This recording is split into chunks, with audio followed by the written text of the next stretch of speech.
The Dave Hooker Show. A presentation of Off the Hook Sports. Objective insight, expertise, top guests. Available on YouTube, Apple, Spotify, and the Off the Hook Sports app. Download now for free. Also available on offthehooksports.com. I compute and obey. Now to Dave Hooker. Ready.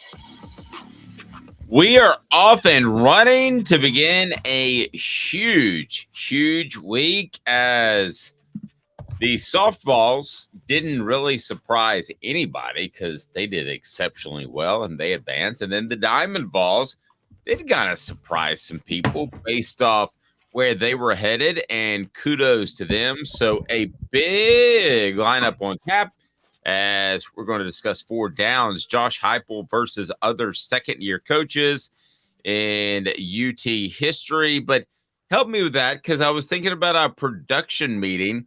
He would be a third-year UT coach in UT history. So, Caleb, after our 3:15 a.m. production meeting, I have a question. So how are we positioning this later in the program? Oh, we are comparing Josh Heupel we are comparing his second year to that of other second year coaches in Tennessee history, what they've done in their second years. Gotcha. And spoiler alert, Lane Kiffin did make the list. No, he did not make the list because he didn't make it to year two. Also, today's tough question. Urban Meyer calls the NIL a fancy word for cheating. That'll be what the H? And Josh Heupel versus Brian Kelly, who's better schematically? This should be an interesting conversation because I do like a little bit of the old school pro style type of approach to knock Josh Heupel whatsoever. And then before we get into it, predicting the Vols' 8-game conference schedule for 2024, because we got into scheduling info and we got into the 8-team permanent playoff model, the 9-team permanent playoff model. And we both agreed that Caleb, essentially, the SEC, who is pretty definitive for the most part in their decisions, got a little bit wishy-washy. So they'll go 8 in 2024, which I don't think is what they want to do long-term. Good morning to everyone. Hit the like button. If you haven't subscribed, do that as well. So what do you got, Caleb? Let's go ahead and get to today's tough question, predicting Tennessee's 2024 schedule, which will be just right around the corner. Today's tough question brought to you by crafttreats.com. Today's tough question. Take a side. Take a stand. The Dave Hooker Show, a presentation of offthehooksports.com. All right, so we'll predict Tennessee's 8-game conference schedule, and it's brought to you by Craft Treats. Go to crafttreats.com, use the promo code OFFTHEHOOK, and you will get 20% off any of their fine products, all homemade, holistic there. But they've got the CBD derivatives where they can take care of your pet's anxiety issues, arthritis issues, or digestive issues. They are awesome. So they're the chill pills. Use the promo code OFFTHEHOOK and you get 20% off any of their products. So predicting the Vols' 8-game conference schedule in 2024. A lot of these schedules are still up in the air, right, Caleb? Because we just now decided as a region, a conference, that on Friday it would be an 8-game schedule instead of a 9-game schedule, which I think is a shame. So when we look at Tennessee's schedule, what do you think?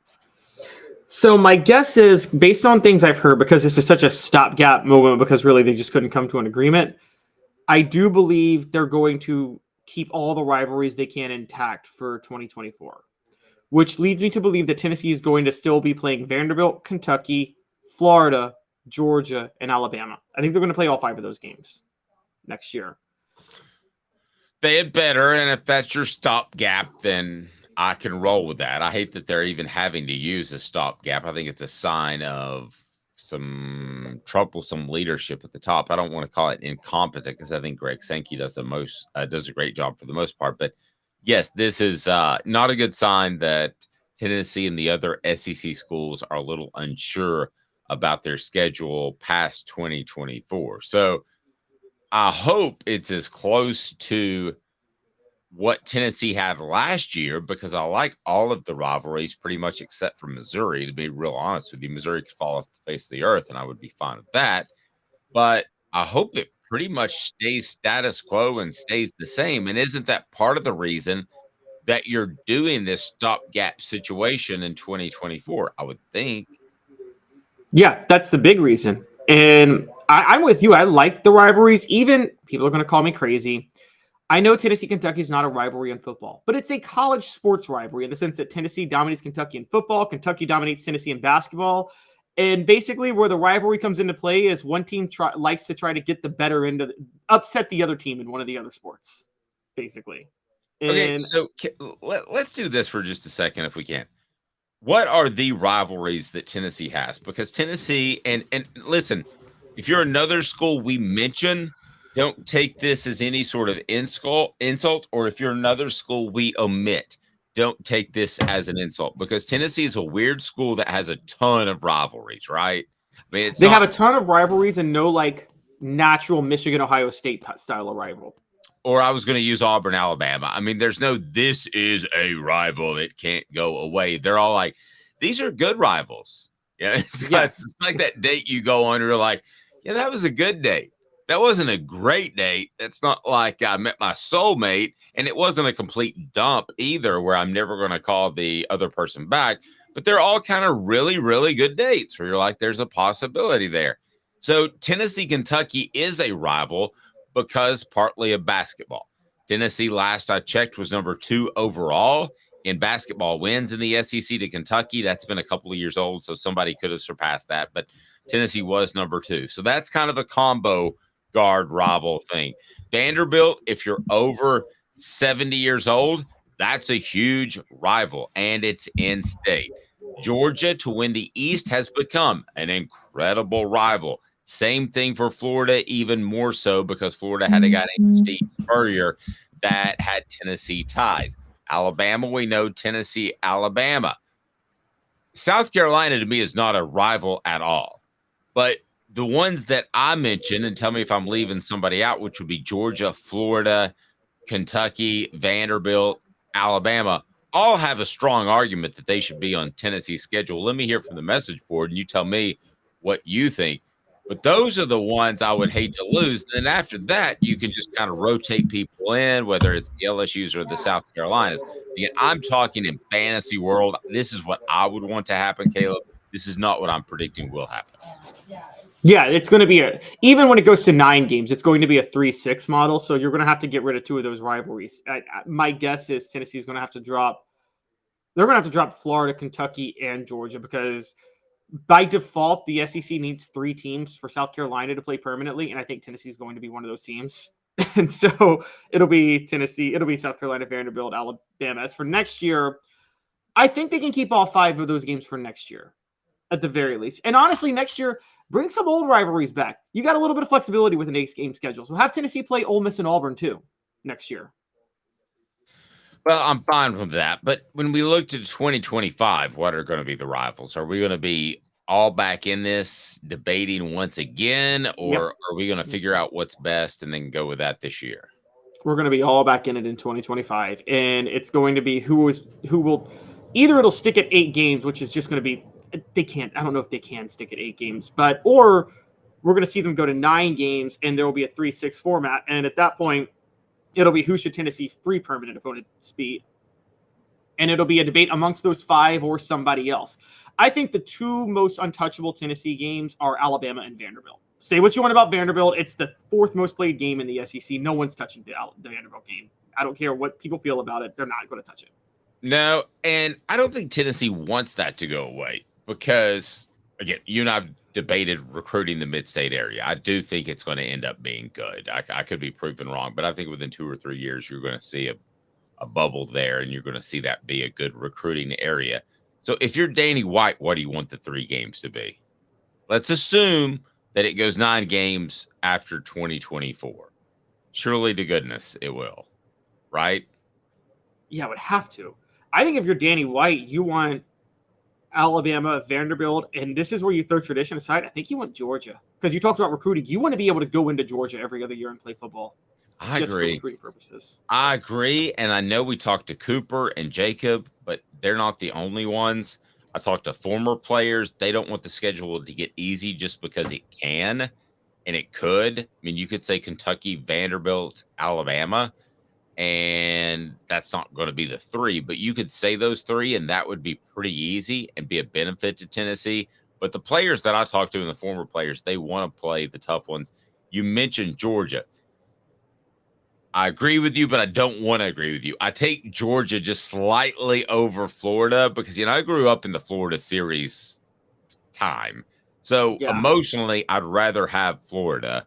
But from the standpoint that you're talking about of recruiting, if you got to play a tough perennial program, and Georgia's better than Florida now, but you don't know what it's going to be like in 5 years.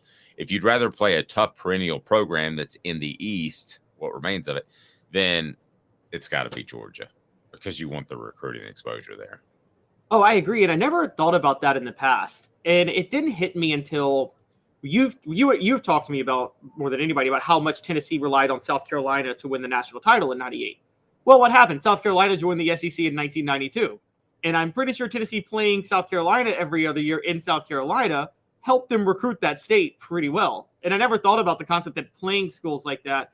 And then in basketball, I don't know if you know this, John Calipari, when he took over Memphis back in 2000, he canceled series with Ole Miss and Tennessee. And he had a good point. Memphis has very good high school basketball talent. And he was like, why should I let these schools come into Memphis to recruit talent when we have to go to their places? And it's not like you can go to Knoxville and recruit the same level of talent. And no, he was right. Nobody wanted to hear it, but he was exactly right. I wouldn't have played Tennessee if I were in Memphis. Yeah. Yeah, you don't want them coming in to recruit your players. Yeah, I mean, if I had the option, I wouldn't play Tennessee if I were Vanderbilt's head coach. In basketball? Yeah. Or football? Yeah. No, if I had the option, I mean, you don't, but if you did, I mean, why? Because again, I think Nashville's a growing city. We can debate whether or not it's going to be a great recruiting city. It is great in basketball recruiting already. It's already a great basketball recruiting place. Right. So I don't want you dudes in there wearing your snazzy orange jerseys, running around the Memorial Coliseum and having players in the Nashville area think, I'd rather go there. They look a lot cooler than that gold and brown stuff that Vanderbilt uses. Yeah. I mean, what Calipari tried to do. Honestly, give me no offense, Vanderbilt fan, but other than the degree, give me one reason to go to Vanderbilt. Anybody on the message board. I might give away a Hooker t-shirt or a Kraft Treats gift certificate. And it ain't like hookers are a good reason to go to Vanderbilt because Tennessee is a little bit not, they're never going to legalize that. So it's right. Now, everybody think about it. I guess the town is pretty cool. I guess. I don't Nashville know. Being in Nashville. I mean, being in Nashville is really cool. I do love Nashville. But yeah, but I haven't been to Nashville in so long. There's a matter of time that it's coming. It's either this year, next year, or it's within 5 years. Travis says Nashville is bleeping awesome. Yeah, but we're going to show up before long, and it's going to be like Atlanta from the 90s to the 2000s to me. Whoa, it got too big. It's going to be like downtown Gatlinburg from the 90s to now, and it's like, whoa, it got too crowded. It's funny. So one of my friends, a really good friend of mine, he's African-American, lives in Atlanta. He's like, I feel like Nashville's like white people's Atlanta. That's what he said. It's actually a pretty good comparison. Jacob Warren, what should people do with this channel? What's up, everybody? This is Jacob Warren asking you to like, subscribe, and share. Dave needs this. He certainly does. All right, let's move forward. Where that was today's tough question. We predicted the Vols' 8-game conference schedule in 2024. We forgot to use the element, so we might use it later. What the H? Talking Urban Meyer. Why does Urban Meyer make what the H and he's not even a coach? This is like the second time in a month. What the H? What the? What was he thinking? Release the hounds. The Dave Hooker Show. Keep cool. A presentation of offthehooksports.com. Urban Meyer, you silly, silly, silly man. He calls the NIL a fancy word for cheating. Nope. What you had was a fancy word for being immoral. You had 85 scholarship athletes that weren't getting paid, and they should have based off of their physical prowess, based off what they brought to the university. That, my friend, was cheating. It shows how sociopathic that Urban Meyer can be. Listen, we can debate NIL if it's good for college football, if it could end up being the end of college football. I get that. But the simple laws of our land in the United States of America, you bring something to the table, you're worth something. So no, NIL is not a fancy word for cheating. What they were doing before NIL was a fancy word for cheating. And I know a lot of people use the term slavery, and I think that's an unfair term because of the abuses of slavery. But a lot of people have used that in the past. I'm not going to go that far, but that was cheating, making someone go out and perform a job for free because you have the market cornered for somebody that wants to make it to the NFL and be a professional football player. That is cheating. And it went on for like 80 years. That's cheating. It's absolutely cheating. And I don't know where to go with this, to be defensive of NIL or to just wonder, to debate the nerve of Urban Meyer of all people to take any morality stance in college football. The guy who had a wife beater on his staff and knew about it and didn't tell anybody. The guy who was letting his players at Florida steal laptops, kill people, threaten their girlfriends, and not suspending them. The guy who let one of his players try to blind a football player on the field and then say, I'll suspend him for a half of next game, but, whatever. I mean, this is the guy that did not care about it. And by the way, you texted me over the weekend. There's a 30 for 30, not a 30 for 30, a Netflix documentary coming on just how immoral Florida was. I saw that. That's bizarre. Yeah. They were infamous for cheating. And here comes Urban Meyer. He says the collectives are a fancy way of cheating because of the recruiting. One, let's talk about this. Urban Meyer won his national titles at Florida. He got a lot of help from Ron Zook's recruiting. Dave, you covered recruiting at the time. There was a lot of suspicion about Ron Zook, wasn't there, when he was recruiting at Florida? Yes. Exactly. So it's the nerve of Urban Meyer, who benefited from not the fancy way of cheating, but I believe the old-fashioned way of cheating. And on top of that, to benefit from his fancy way of cheating, which is to say, I will let my players abuse and harm anybody, and I don't care as long as they win me championships. He needs to sit down and shut up. I think we're both dead right for two different reasons. Okay, so I'm going to go the history of it, and I'm not going slavery, but I'm going to say to some extent indentured servitude is what it was, because you didn't have another option. At least in the NBA, you could go to Europe for a year, right, and then come back. Right. You didn't have another option. It was really disgusting. And listen, it ruined countless, and when I say countless, hundreds and hundreds and hundreds and hundreds and hundreds of players' ability to make money at football because they weren't great students. And I'm sorry, I'm going to stand up for those guys. That's a fact. Caleb, he may not be able to add up numbers, but he produces value because he's a great writer and he's great at video editing. He does so many other things. So to say that, oh, you're not great at this, so you can't succeed at this job. He actually happens to be really good at numbers too. But if I said that would just be stupid, that would be stupid on a whole different level. And it was legislated. And the fact that Caleb went in another direction and is even more correct than I am, that you cannot go out and call out people that are unethical when you ran one of the most unethical programs in the history of modern day college football in terms of programs that matter. There may be somebody doing it at West Virginia North State via the I-24 corridor school university. But as far as programs that matter, who's been any dirtier taking out moral things like Penn State and that sort of thing and Michigan State, okay? But who's been any dirtier other than those totally immoral schools on the college football scale? Who's been worse? Who's been worse? Yeah, nobody. It's not even close. Urban Meyer towers above everybody. And he's been a fraud like this for a while. I don't know if you know this, but this was about when Jameis Winston was at Florida State. Urban Meyer had the nerve, I kid you not, to go on Bill O'Reilly when O'Reilly was still on Fox News and say, it'd be really hard for me to let a player like Jameis Winston on my team. Really? Really, Urban? It'd be really hard for you to let a player like Jameis Winston on your team. I mean, He'd be stacking cash for him to be on his team. He would be stacking up cash bigger than that alligator that was on Naked Jim McElwain. He'd be stacking up 850 pounds of bull shark cash is exactly what he would be doing. Travis says Nashville, Kid Rock's. You can throw a rock on Broadway and it will hit the best bar you've ever been to in your life. So I'm calling some people to have like a fan party, not necessarily for SEC Media Days, because no fans go to that because it's just a bunch of dudes talking to each other. But, you have the Virginia game. So I'm looking for a place to hold a little a party for Off the Hook Sports. So there would be no better place to do it than Kid Rock. I don't know how to get in touch with Kid Rock, but if anybody does, let me know. For the record, Foo Fighters, a couple of weeks for us. My wife has okayed the $170 price ticket, but I found 8th row tickets for Kid Rock in Nashville.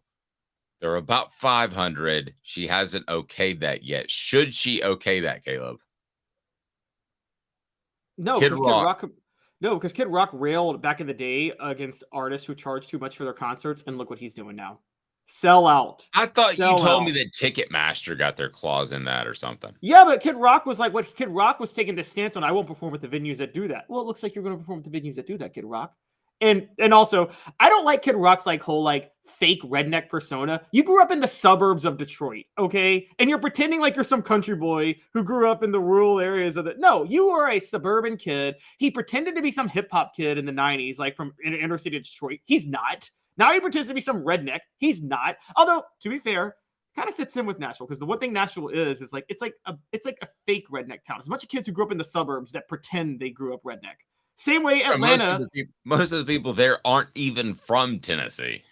Exactly. By the way, Fred White will kill me on this. Atlanta's the same way with hip hop. A lot of kids who grew up pretending to be from the hood, but they really grew up in the suburbs, like John Morant.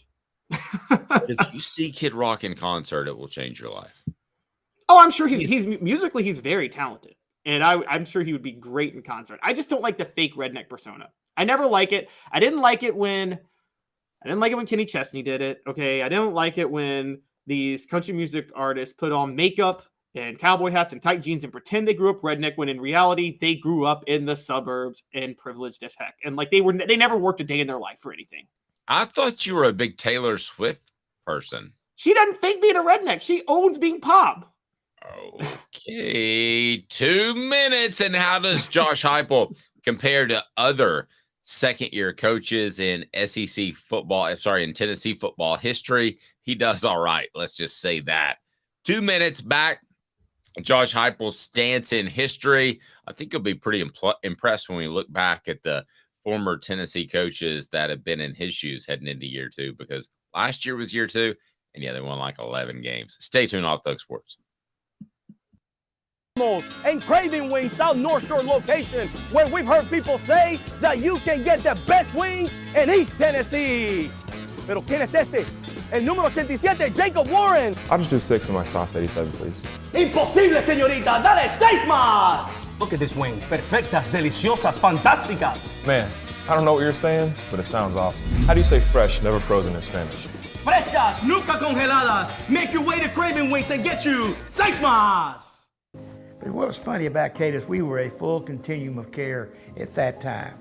We had detox, we had inpatient, we had outpatient. So we were doing a lot of the things that we do now. But now we just do them so much better. It's really a simple program, but we're complicated people. I am what I am, and now I got to do something about it. You can take your life back. Call Cadis today. Got cataracts? We can fix that. Never miss another moment. With a little help from Doctors Campbell, Cunningham, Taylor, and Hahn at ccteyes.com. Do you want to own the more that owns every job? Then get to Vassey Lawn and Garden in Cleveland and get you a Toro. I'm David Vassey, here to talk to you about Toro. With a Toro Zero turn, you'll get more out of every minute and you'll reach the finish line faster. At Bassey's, we like to say, no matter if you're mowing 3 acres a week or 11 lawns a day, homeowners and business owners alike find confidence in equipment they can trust from top to bottom. Bassey Lawn and Garden, Highway 60 North in Cleveland. Man alive, it's worth the drive. Our family has been creating jewelry since 1986, each piece unique with a story all its own. I'm Rick Terry with Rick Terry Jewelry Designs. I'm a jeweler, and I want to be your jeweler. We're grateful that you chose us to be Knoxville's best jeweler. My family and staff look forward to serving you. So please come see us. Kingston Pike and Campbell Station Road in the heart of Farragut and downtown on Gay Street, right next to the Tennessee Theater. A college football tradition like no other. Yes, sirree, boys and girls. Or a guy that just won't leave. Wow, that is sad. The Dave Hooker Show. YouTube, Apple, Spotify, and the free Off the Hook Sports app. A presentation of Off the Hook Sports. Back to Dave Hooker. So on the surface, year 2, if we had to grade it, looks like what? Caleb Calhoun, it has to be an A+, right? You beat Alabama, you beat Florida, Georgia is Georgia. I don't know. Do you want to say A because of the South Carolina collapse, the Columbia collapse? It has to be A for 2 reasons. There are second-year coaches that have won national titles, including Urban Meyer. Yes, I called him Urban Meyer. But also just relative to Tennessee football history. There are 2 coaches who had better second years than Josh Heupel. Not by much, but if we're judging by championships, they had better second years.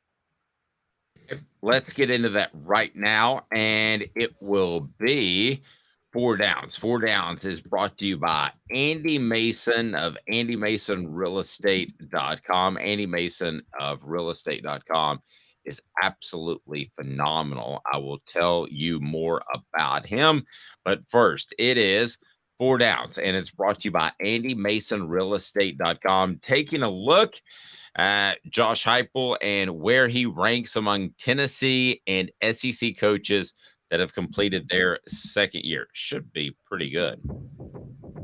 4 Downs. 4 questions. 4 answers. The Dave Hooker Show. 4 Downs. A presentation of OffTheHookSports.com. Okay, I'm going to start with first down. Pruitt Butch Dooley. And it's brought to you by Andy Mason, AndyMasonRealEstate.com. Go there, save thousands or tens of thousands of dollars, over 40 years of experience in Andy's office. And Andy Mason of AndyMasonRealEstate.com is phenomenal because best service, best prices in the biz. So first down, Pruitt Butch Dooley. How does Heupel's second year compare to those collection of bozos? Better than all of them. The closest is Jeremy Pruitt, who went 8-5 his second year. Even after that, Georgia State and BYU losses to open up the season. But so if I made you pick between the 3, strictly based off of their second season, of those 3, had they stayed at Tennessee, which they weren't going to, which do you think had the most impressive second season? Because with Pruitt, you have to factor in, too, that he did win 8 games, but I think we've learned now, hindsight 2020, he brought in some talent. He brought in talent, and also that was probably the easiest schedule Tennessee ever played. If you go back and look at that game, the SEC East was really, really down at that time. Not that it's much better now, but it was bad. And Pruitt lost to BYU and Georgia State to open up the year that year. And so I would probably say of the 3, the most impressive, it was probably Butch Jones. Butch Jones went 7-6, but Tennessee played a brutal schedule that year. They lost Justin Worley for the season. They had to replace their entire offensive line because Derek Dooley hadn't win a whole recruiting class without an offensive line in 2012. And I give Butch a break. He was dealt a really bad hand in that 2014 season.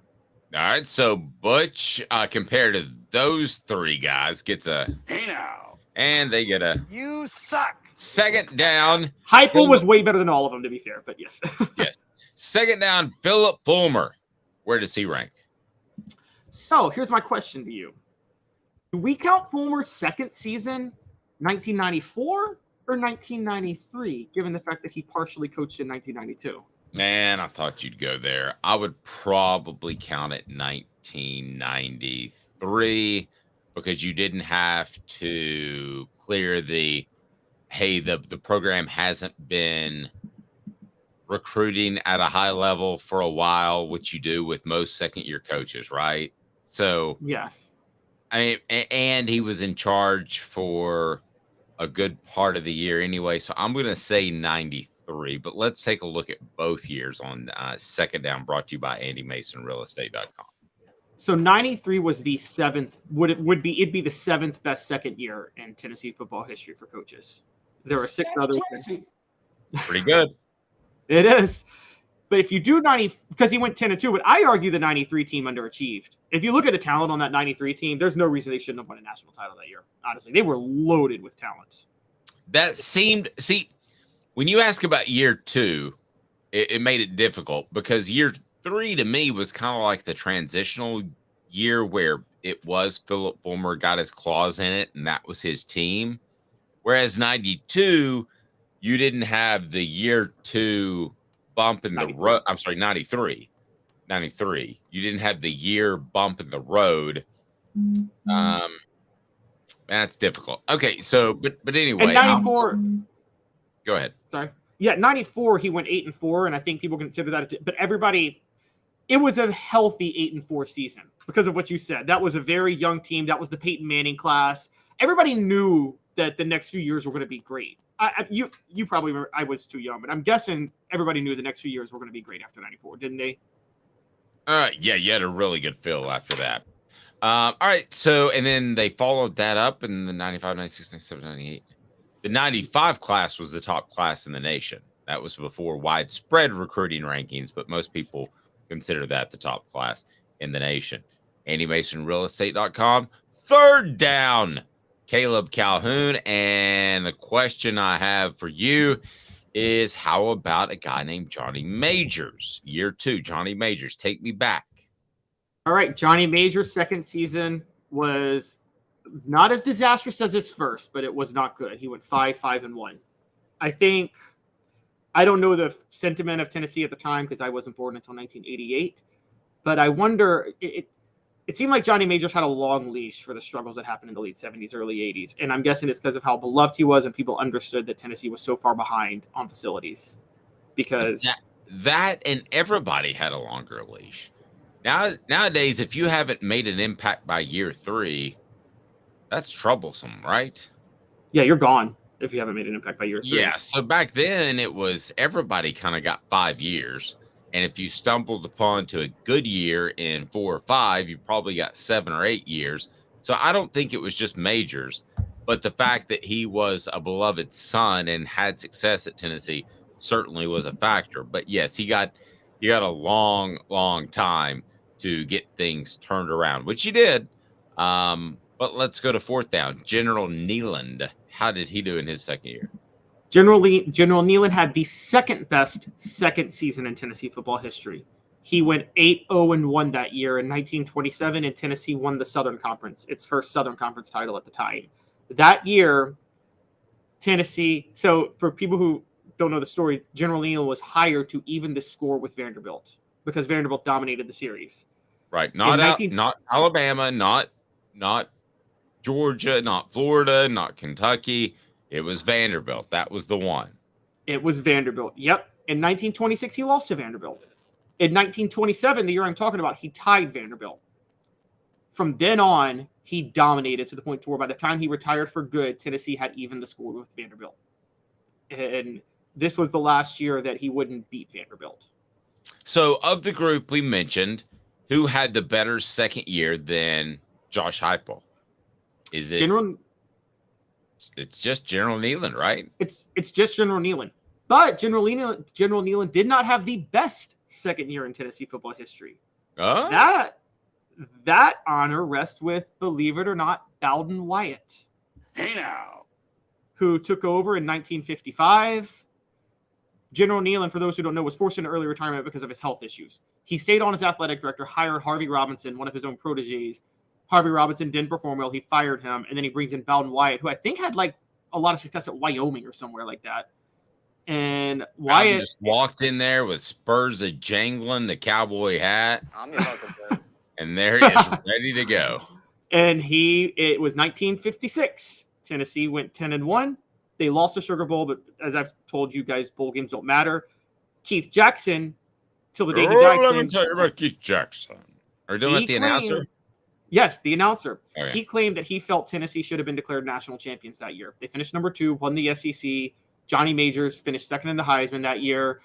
They had a very legendary win against an old rival, Dave, Georgia Tech. That was their signature win that year. They beat Georgia Tech 3-0. My interview with Keith Jackson, I think it was the same year that Bobby Bowden won the. There was a General Nealon Award and there was a Lindsey Nelson Award that would go out to the best coach and the best broadcaster, and they always showed up because they were big awards. They weren't maybe like the Dodd Award, so to speak, but they were big. And I remember interviewing Keith Jackson, and I said, "What's the one thing you're looking forward to most in retirement?" He goes, "Well, let me tell you, not looking at a clock, not looking at my watch, not worried about it." And I said, "Well, that makes sense because in broadcasting, everything's timed out." He goes, "Oh, you know it. Makes sense." He took a job doing the Pac-12 games 2 weeks later. He did. I remember that. Oh my God, I got to be honest. When you said not looking at my what, I thought you were about to say not looking at my wife. And I'm like, wow. Yes. Oh, let me tell you, she slipped a bit. Oh, couple Nelly.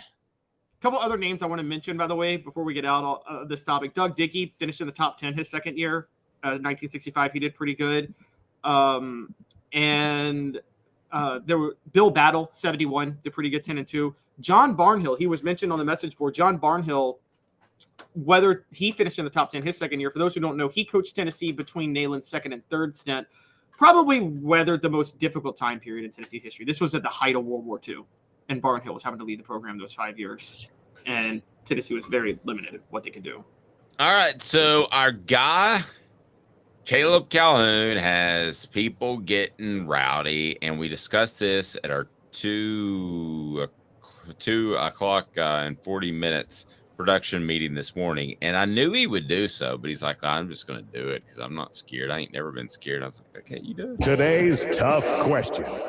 Take a side. Take a stand. The Dave Hooker Show, a presentation of offthehooksports.com. I'm curious why you went here. We discussed it in the 2:30 production meeting. Josh Heupel versus Brian Kelly. Who's better schematically? And it's brought to you by Campbell, Cunningham, Taylor, and Hahn. Look at me, no contacts, no glasses as well, because I had the LASIK surgery, and it is fantastic. Local doctors that care about you, cataracts as well. And they've got the individual vision centers for your regular checkup. So you got Josh Heupel versus Brian Kelly. Who's better schematically? Now, if you can define, as we did this morning at the 12:45 a.m. production meeting, if you can define what you mean schematically, do you mean across the board? Do you mean just on offense? You mean offense, defense, special teams? I'm assuming you don't mean putting together a program, which people could argue I've got a scheme of a method for putting together a program, but define what you mean by schematically. Yeah, I was thinking specifically offense since they both come from an offensive background. And I'm saying one game for your life, who do you trust to put together a better offensive game plan? One game for your life. So I'm entering the SEC championship game, and I've got Brian Kelly of LSU versus Tennessee. I'm not taking Josh Heupel because of what he would do that week, but I think overall his scheme is significantly better. So I would take him not based off game planning, which makes it sound like that. And I'm not knocking him on game planning either. I thought he had a great game plan versus Clemson that took advantage of what Joe Milton III did the best. I'm taking Josh Heupel because the overall scheme. So in other words, 2 supermodels scheduled to attend an event. If one's dress isn't quite as nice as the other, if Brian Kelly outdoes it on dresses, then fine, he gets that. But as a whole, it's Cindy Crawford versus Caleb Giroux. Caleb Drew will love this. He's from Louisiana. So I guess where you're going, you've educated me on this. What you're saying is Josh Heupel, and this is what makes him similar to Spurrier, because you felt Spurrier had the better scheme in the 90s, but you're not sure he would have been the best game planning week to week. That is exactly correct. Yeah, I think Josh Heupel is Steve Spurrier redone without the smart aleck tongue. I hate making comparisons that are so cut and dry like that because everybody's different, but I think he is that guy. So I have to say I agree with you. I think, but I'm going to take a caveat. I think it depends. Josh Heupel's scheme, if they're both coaching NFL teams, I'd take Brian Kelly yesterday, today, tomorrow to run the NFL team over Josh Heupel every day of the week. I wouldn't even think about it. I think his offense translates better. I would too, but why? Just because it's more fundamentally ground based? Yeah, it's got more pro style elements. Okay, before you go too far down that road, let me play devil's advocate, even though I agree with you. Tennessee runs the football, right?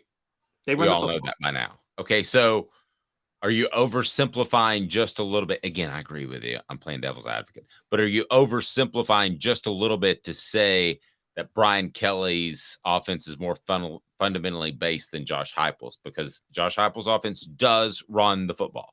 I think it's the blocking schemes from the offensive line. So this is actually something I give Butch Jones credit for, and I think he got this from Brian Kelly, which is that Brian Kelly runs spread elements, but if you watch his offensive linemen, they're taught to block the way you would block in a pro-style offense. Heupel's offense, yes, he runs the football, but the blocking schemes are very much a spread offense blocking scheme, which is basically take a position, force your defender to that position, not maintain a block. You get what I'm saying? Like Heupel doesn't coach his players. And maybe Cooper Mays will kill us for saying this, but I don't think they're coached to maintain blocks in Heupel's system. No, it's a leverage thing. Cooper has said that before, and that's why he feels like he's better off going against bigger guys than lighter, quicker guys. He'll tell you that Pitt was more challenging than Alabama, for instance, because it is a leverage game. He's very rarely blocking somebody by himself. No, I think there's something to that. I don't go that far down that road because then you get into Butch Jones territory, and they didn't have a hand on the ground. When I saw that, I was like, that was every bit as big of a red flag as Dave Clawson flipping offensive lines. And when I saw that, I mean, seriously, when I saw that Butch Jones didn't even have a guy in goal line with his hand on the ground, I was like, this is trouble. They don't even know how to put their hand on the ground in a 3-point stance. I mean, nobody's asking for a 4-point stance, but for the love of goodness, you're on the 2 and you're standing on 2 feet. So this is nowhere like that, but it is at the very least keeping defenses honest and a little bit more. So to me, it is every bit as fundamentally sound in the college game as anything that Brian Kelly does. I would absolutely take it. And I hate the fact that people say gimmicky and people on the message board think that's a bad thing. Listen, because of the loosey-goosey offensive rules in college, gimmicky should be a compliment. Can we just officially try to change that word from a negative connotation to a positive connotation? I'll take a little gimmicky. Look at what Mike Leach, rest his soul, was able to do, how Mummy was able to do at smaller schools. Yet, that is not Josh Heupel's offense. It may have a twinge of gimmicky, but it's still fundamentally based. That's what it is. And that's why I think Tennessee fans get rubbed the wrong way on the gimmick line, the G word. But the simple fact is, it is a little gimmicky, but most offenses are, even if we want to go back to the wing T, but it's fundamentally sound. So I think Tennessee's got a great thing going. offenses are gimmicky until everybody does it, and then they're standard. The single wing that Neyland adopted in 1926 was gimmicky. In 1956, it was outdated, and Tennessee was staying committed to it. And they were like, the T formation is just too fashionable, and it's going to go away. And then Tennessee adopted it with Doug Dickey, even though the T formation was the original formation before the single wing. So you're right. I'd like to quote. Have y'all ever seen the documentary on Elizabeth Holmes, the Theranos woman who created like fake blood work for people and went to prison over it? No, have not seen anything about her. It's a great documentary. She is a fraud and she belongs in prison, but she had a great quote one time, even though she belongs in prison, which is that first they think you're crazy, then they fight you, then you change the world. That's how offenses work in football. First they think you're crazy, then they fight it, and then everybody's running your offense. No, I completely agree. When I watch Brian Kelly's offense, pro style is too strong of a word, but I see an offense that is more pro style based, but has little tweaks in it to make it more adept at the college game. Whereas when I look at Josh Heupel's offense, I see a college offense with some pro style approaches, which is have the ability to run the football. I think they're on not completely opposite ends of the spectrum, but opposite ends of the spectrum in terms of the way they approach the offensive game. Yes, when we see Josh Heupel, we see a scheme. We see, okay, I don't like to use him because you're right, he never adapted, but we see a Mike Leach. Josh Heupel will adapt, so it's not like he's like Mike Leach, but we see it's more scheme-based. You're right. When you see Brian Kelly, you see it's year-to-year, game-to-game based. He adapts his offense to his personnel, and he knows how to. I guess one of the good comparisons would actually be David Cutcliffe, who I thought was a master at adapting his offense based on the personnel he had year to year.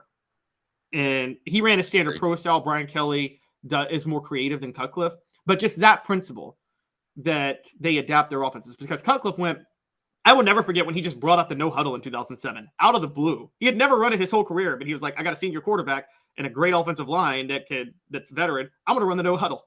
And it worked. Mr. Jones says innovative sounds better. It does. And those two words, gimmicky and innovative, are probably closer together in definition than you might think.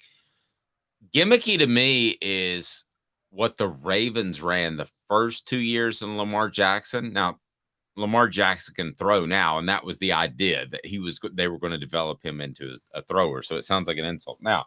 But Mike Vick at Va Tech, those were gimmicky. Those were taking advantage of very elite running quarterbacks. I don't think that Tennessee is trying to make a 12th man essentially on the field, which is what you're doing. And when you run a guy around a lot at quarterback, you're trying to create, he's not only a quarterback, but he's a potential running back. That's what you're trying to do, is create a 12th man versus the 11 on defense. But I think those two are examples of gimmicky, and you can probably come up with others, Caleb, that was Mike Vick gimmicky because he was special? Yeah, I mean, you'd be stupid not to do something gimmicky with him. Was Lamar Jackson a good enough thrower to not be gimmicky very early in his career? No. So they did that with him to some extent with Jalen Hurts. Now, I think it both developed as throwers, so I'm not painting this broad brush, Caleb, but those to me are gimmicky. See, I didn't think Mike Vick was gimmicky at Virginia Tech, though. What Virginia Tech did to me, what Frank Beamer did, was similar to what I felt Bobby Bowden did with Charlie Ward, which is I don't think they had a scheme. I think they just had a very dynamic athlete at quarterback, and they basically were like, snap the ball and make something happen. Yeah, but see that? No, I agree. And Randall Cunningham in the early 90s with the Eagles was the same way. The defense is going to make plays, go out there and scramble around and make something happen 5 times, and Eagles win the game, right? That to me is gimmicky, because when you lose the Vic, you lose even college or pro, and you lose Randall Cunningham, your offense completely stops. If Tennessee this year loses Joe Milton III, Nico's going to step in, and the offense isn't going to completely stop. Maybe just you and I workshopping this thing have defined what's gimmicky and what's not. That's true. What's innovative versus gimmicky? That's a fair point. So, but then I'm like, okay, Gus Malzahn was innovative. But if Auburn loses Cam Newton in 2010, the offense still stops. You're not going to replace Cam Newton. Yeah, that is just a special sort of player. That almost goes into a different category. Almost like Mike Vick in Atlanta. I mean, that almost went, and I saw him play firsthand. I was like, this guy's done stuff that I've just never seen personally. I don't like him as a person. By the way, they have a down the road at the Dave and Buster's, they have a place where you can bid on a Mike Vick helmet. And I just, I filled it out as emailed Dave at aspaca.com. So I went down that road of yes, I have not forgot that he abused animals. Is it too soon, too long? No, I'm one of those people. I do believe it's the biblical Saul to Paul story, and I believe in redemption, but there are some things it's like the level I don't think people understand the level of animal abuse that went on in the dogfighting ring. I mean, they were like electrocuting and drowning dogs after they lost. It was just bad. There's a specific player that we've chosen not to work with because of things I know about his background, a former Tennessee player. So it's not just where I am. I mean, there's certain things that I can't get beyond. But yeah, I think if you have a Vic or you have a Cam Newton, you take advantage of them. And then when they're gone, you're not going to be able to take advantage of them anymore. So you better have something good to go. So what happened in those particular cases with Frank Beamer? What happened with Gus Malzahn? You had coaches that couldn't continue that offensive success without those very special players. I think the question you have to ask yourself is how in the world did they get those players in the first place? And I would say kudos to both of them for adapting an offense to do things that were special. But still, I look at both of those situations and those were gimmicky because you had a guy that was so special. Which is where that was different from, for instance, Tom Osborne. Tommy Frazier was the best quarterback to run that offense. But guess what? When Tommy Frazier graduated, Scott Frost came in and he won another national title. He was just darn fine, wasn't he? Yep, he was. Just fine. And John Chambers could not figure out how to stop him on green. So yeah, and I don't think Tennessee will be gimmicky if you factor in that they will have a quarterback ready to play. Gimmicky to me is just relying completely on one guy's ability. Or would you call the triple option back in the day like Georgia Tech ran and drove people crazy in the 90s and 2000s? Is that gimmicky? To me, that was gimmicky only in the sense of, again, here's where the line comes into play. And this may be where Heupel's different from Mike Leach. It's gimmicky if you don't adjust. And the Georgia Tech triple option, Paul Johnson took advantage of the fact that nobody in the ACC was running the triple option. So it's hard to prepare for them that 1 week. I'll give you an example. We'll go to basketball. No one likes to hear this. Bruce Pearl's success at Tennessee was because of a gimmicky system he ran when he first took over. Like, do you know how pressing for 40 minutes in college basketball, that nobody in the SEC was prepared for that. And it was fun to watch. Yeah, but Arkansas did the same thing. So is that was gimmicky or is that aggressive? That was gimmicky. What Nolan Richardson did was gimmicky. And he was a great coach. That doesn't mean he's not a good coach, but it was gimmicky. Bruce Pearl, remember, when Bruce Pearl's own recruits came in, he didn't have the same level of success that he had with Buzz Peterson's recruits. Not because Buzz Peterson's recruits were better, but I think the SEC kind of caught up a little bit with what he was doing, which was just like the SEC caught up with Steve Spurrier, by the way, in the late 90s. He won one SEC title his last 6 years after winning 5 in his first 6 years. And I think that's what happened with Pearl. Pearl's still a great coach, succeeding at Auburn. He's innovative as well as gimmicky because he adjusts to he's able to adjust with this system. But his commitment is still to flex offense and press and score in transition. And that's what he lives and dies by. He swears by it. Yep, absolutely. How about those Diamond Vols? They were supposed to go to Clemson and just get knocked out of the tournament, right? Wasn't that how things were supposed to go? Clemson hadn't lost since, I think, April the 28th at one point. They had players that could play, and it was a tough draw. And what did Tennessee do, Caleb? We'll discuss that after this with Zach Hare. He's our He has officially become our baseball analyst, so we're looking forward to that. And he's with Sports Treasures, so we'll tell you the latest there. We're excited about some things that we're going to be able to do with Sports Treasures working forward. So he's Caleb Calhoun. I'm Dave Hooker. 2 minutes, and those Diamond Vols ain't dead yet, and they're not rounding second, giving everybody the single finger salute either, which is good. 2 minutes off the Hook Sports. Sun, sand, and salt water, the beach is a very relaxing place. Unless you wear contacts. Ow! Open your eyes to the best the beach has to offer with LASIK vision correction from Campbell Cunningham Laser Center. Ah. Hi, Mike Davis here with City Heating and Air, reminding you to always dare to compare. Our team provides quality local heating and air service, installation, and maintenance across East Tennessee. We use only the best equipment like American Standard heating and air conditioning for your residential, new construction, or commercial needs.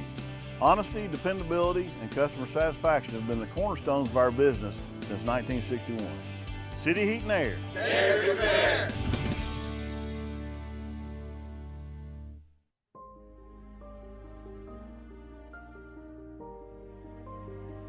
Our family has been creating one-of-a-kind pieces of jewelry in West Knoxville since 1986. Each piece is a combination of unique processes that bring your idea to life. Every day in our shop, a truly special item with a story all its own is being manufactured in our facility, bringing the history and family sentiment into a whole new generation of life. We're grateful that you chose us to be Knoxville's best jeweler, a title that we value and respect. Because to me, being a jeweler and owning a jewelry store are not the same thing. I'm Rick Terry. I'm a jeweler, and we want to be your jeweler. Kingston Pike and Campbell Station Road in the heart of Farragut, and downtown on Gay Street right next to the Tennessee Theater. When you want a hard cider that's easy to enjoy, one that's crafted to perfection, you need Tennessee Cider Company. Some say it's the signature cider of the South. Others say it's the cure to your craving. They all say you'll savor every sip. With a selection of ciders free to sample, all it takes is one taste. Visit tncidercompany.com for more information, as well as to shop our ciders and merchandise online. Thirsty yet? Doors open at 10 a.m. Welcome back. Zach here to join us very shortly as we get to the diamond. It's all on offthehooksports.com. Who's this guy? Hello, who is it? The Dave Hooker Show, Who? a presentation of Off the Hook Sports, YouTube, Apple, Spotify, and the free Off the Hook Sports app. Back to Dave Hooker.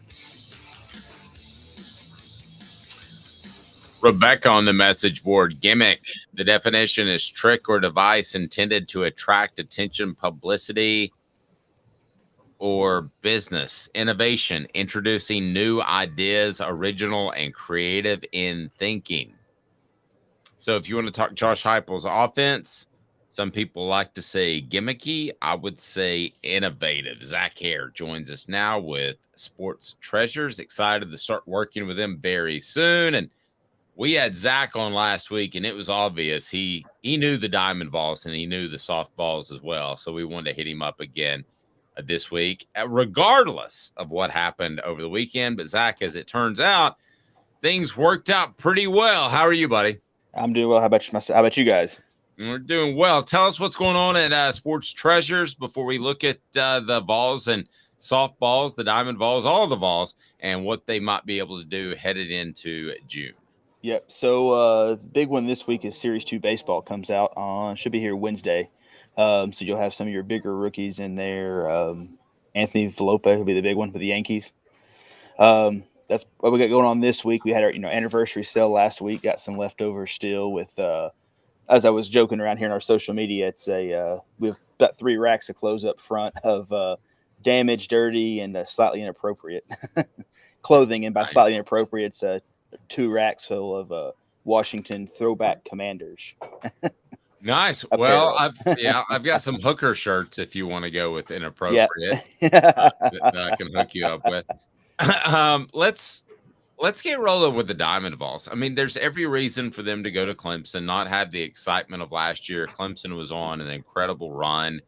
There's every reason for them to go to Clemson, and the season is over. And you say to yourself, well, it wasn't 2022, but kudos to them. They made a run, but they didn't do that. They had the right mindset going in. I know you've worked around the team before. What signs did you see that they had the right mindset early on? I think really after the Vanderbilt game when they had hit the walk-off home run there, I think that's what turned it. And what Vanderbilt was doing at that point in time, I think that showed them, hey, what the media saying, what our fans were saying leading into the season, we can do that. We have that capability. I mean, they're statistically looking, our bullpen is best in the country. I mean, you've got what should be 3 top half of the first round draft picks in this year and next year's draft with Burns at the time, who's now moved to the bullpen, but with Beam next year and Dolander this year and Andrew Lindsay just coming out of nowhere to really do what he's done, especially to be a Friday night starter in the SEC. It takes a nice little different person mentally to be a Friday night starter in the SEC. But I think that was when that hit, that proved that I think the players saw they could do it, and that they had gotten to the point before that home run of, hey, let's just go out there and have fun. And I think that was just two worlds colliding. It made a perfect storm. So Zach, where does Zane Ditton's performance over the weekend rank in most clutch performances ever by a Tennessee athlete? I mean, I think Peerless Price, the 98 national title game. Yeah. Is that on that level? It's I don't know if it's quite to that one. I would put it maybe a close to where Gilbert's grand slam was against I'm drawing a blank, Wagner, I believe it was 2 years when we hit it to go on to win that first game of the regional a couple years ago. But definitely that was big, him especially, being a transfer, and he's been a clutch player who I was watching the game on TV, talked about how he hit a walk-off grand slam, I believe it was, in Little League World Series as a kid. So he's always had that, what seems to be the clutch factor. I would definitely think baseball-wise, clutch is going to be in your top 5 or 6. I was a little young when Helton played here. I'm sure he had a few as well as Condridge. Maybe Dave knows some of those he can. Thank you. Thank you. I was ready. Yes, I was at school during the Todd Helton years, but not the Condridge years. And so, but overall, Tennessee, I think you'd be flirting with top 10. You've had some good football and basketball ones to go around. But that was definitely I was out mowing, listening to the game, came in to watch the 9th inning, and I had to apologize for my wife and vacuum up the grass that had fallen off of me after that home run afterwards. Yeah, and John Wilkerson, always a great guy to listen to, another fantastic call over the weekend. So this team had so much pub around it last year, some good, some bad. Zach, how would you compare going into the second week of the playoffs with this kind of flying under the radar? May not be the right term, as opposed to rounding second and giving the one finger salute. I mean, how would you weigh both of those as far as your confidence level going into these games? So obviously we're not sure if we're playing Penn or Southern Miss yet. If it's Penn, all things point to us being home. If it's Southern Miss, still up in the air. I would hope we would host either way, but I know Southern Miss has hosted in the past, so they do have the facilities large enough to host. Kind of a lot of things that it can, reminds me of, and you see a lot of times in sports is, the 98 national championship team in football. The 97 team was loaded, came up short. Last year's team was loaded. Obviously this baseball team had a lot more pressure coming in than the 98 Vols football team did. But I think you can see a lot of comparisons as the pieces are there, but they're more of a team. You don't have the personalities of Gilbert, and you don't have the personalities that Beck had, and those guys, you've got, I was at the first pitch banquet this year, and Burns was the player at my table, and he is extremely quiet, very laid back type of guy. And you see what he's on the mound, and you see that emotion. Dolander's kind of similar. He's a little bit quieter of a guy, but then you see him, see that emotion as well on the mound. And there's a lot of comparisons. I feel like this is more of a team that doesn't have the superstars. There's, last year, if you needed a big hit, you were waiting on Gilbert, Drew to come up to bat and make that big hit. This year, pretty much 1 through 9, they're all, I feel like, pretty close to that same level, can make a hit when you need it. Inslee on Saturday night was the one that got the hit to drive in Maui. Well, he was, I believe, 0 for 4, 0 for 5 before that hit, and he was, 1 for 17 his last few at bats before that to step up and make that hit to get in. And so I think that flying under the radars helped them. After they fell early in the SEC season, they've picked back up. No one was really talking about them. Tennessee was the first team to clinch a spot in the Super Regionals. Mm-hmm. So I think I like where they're going, and I like what kind of matchup they're going to have, especially they can be at home for the Supers this coming weekend. I know Caleb wants to jump into softball. I remind people that Sports Treasures right there on Broadway is your home for Tennessee memorabilia and more. They just have a fantastic store, whether it's cards or memorabilia, collectibles. You need to get to Sports Treasures on Broadway. Portions of the program also brought to you by City Heating and Air Conditioning. Integrity matters. Go to cityheatandair.com. Caleb, turn me to some softballs. Before I get to softball, I just have to say one little thing, which is just to go back with a guy like Zane on the team. You're saying they're headed in one direction. Anybody? Oh my gosh, is that like a pop music joke? It's a boy. There was a boy band named One Direction with Harry Styles and a guy named Zane. So, and now they all gone their own direction. They have. Right. They have. But the The new baseball name team of the band is Separate Directions. Yep. The baseball team is still headed in one direction, though. So, Go ahead, Kev. So, Zach, on the other side, does the softball team have any chance of beating Oklahoma or winning the College World Series with Oklahoma in there? Or is this like North Carolina women's soccer back in the day?